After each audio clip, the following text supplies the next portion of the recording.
ఇంకా back back తమ్ముడు తమ్ముడు తమ్ముడు తమ్ముడు బయటకు వచ్చి అని అని మనకే ఓకే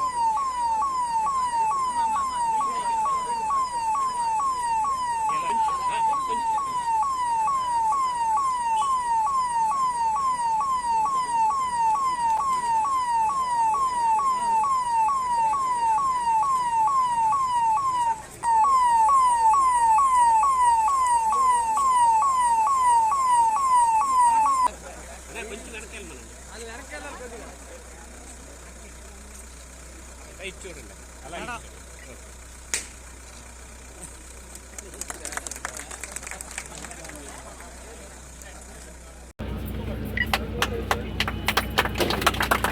బాగుంది.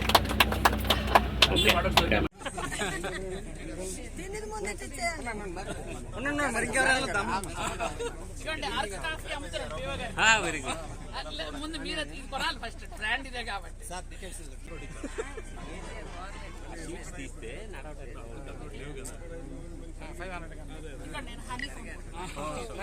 ఒక సెకండ్ ఎవరు అందించారు ఒక సెకండ్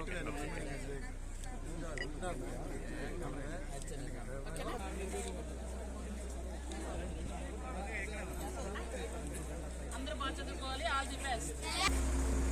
అందరికీ నమస్కారం.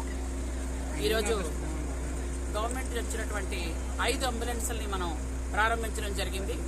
అందులో 2 సాలూరు కాన్స్టిట్యున్సీకి ఉంటున్నాయి, ఒకటేమో కురుపాంకు ఉంటుంది.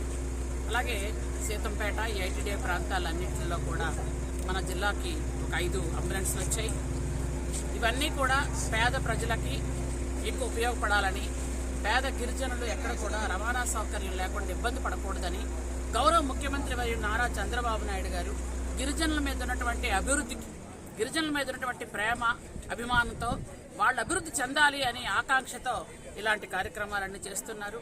అలాగే మీరు ఇప్పుడే చూశారు గిరి బజార్, అందులో దొరకదంటూ ఏమీ లేకుండా మొత్తం పెడుతున్నాం. అంటే సంతల్లోకి వెళ్ళి వాన కొనుక్కోకంటే ముందే మన రోజు ఆ బజారు అలా వెళ్తూ ఉంటే ఏదైనా గ్రామం వెళ్తే వాళ్ళు సంతలోకి వెళ్ళి అన్ని ఎత్తు నుండి దిగడం లేకపోతే మారుమూల నుంచి రావడం కొనుక్కోవడం కాకుండా ఈ గిరి బజార్ ఈ వాహనం ఎక్కడికి వెళ్తుందో అక్కడ వాళ్ళకి కావాల్సిన వస్తువులు కూడా కొనుక్కోవడానికి అవకాశం ఉంటుంది. ముఖ్యంగా అక్కడ చిన్న చిన్న పిల్లలకు కావాల్సినటువంటివి కానీ అలాగే ఇంటికి కావాల్సిన సామాన్లు కూడా మనం ఇవ్వడం జరిగింది. అలాగే ఈరోజు ముఖ్యంగా నాకు చాలా సంతోషకరమైనది ఏంటంటే పిల్లలందరికీ కూడా మెటీరియల్ ఇచ్చాం.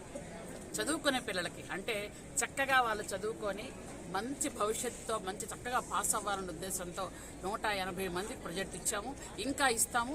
10th క్లాస్ వాళ్ళు అద్భుతంగా పాస్ అవ్వాలన్నది మా ఉద్దేశం. అలాగే ఎంతమంది ఆడపిల్లలు ఉన్నారో ఆడపిల్లలందరికీ కూడా ఈ మధ్యకాలంలో మీ అందరికీ తెలుసు ఆడపిల్లలకు ఎక్కడ కూడా ఇబ్బంది పడకూడదని టాయిలెట్స్ కానీ వాటర్ కానీ ఈ మధ్య ఇంకోటి ఏంటంటే అతి త్వరలో హాట్ వాటర్ కూడా వచ్చే స్కీమ్ కూడా ఏర్పాటు చేస్తున్నాం. కాబట్టి ఏఎన్ఎంస్ అన్నీ కూడా మేము ఏర్పాటు చేసి ఈరోజు గిరిజన ఆశ్రమ పాఠశాలలో కానీ గురుకులాల్లో కానీ చదువుకున్న ఏ విద్యార్థి కూడా దేనికి ఇబ్బంది పడకూడదని ఒక ముఖ్య ఉద్దేశంతో చేస్తున్నటువంటి ఈ కార్యక్రమానికి మా గిరిజనులందరి తరపున గౌరవ ముఖ్యమంత్రి గారికి నా హృదయపూర్వకమైన ధన్యవాదాలు తెలియజేస్తున్నాను.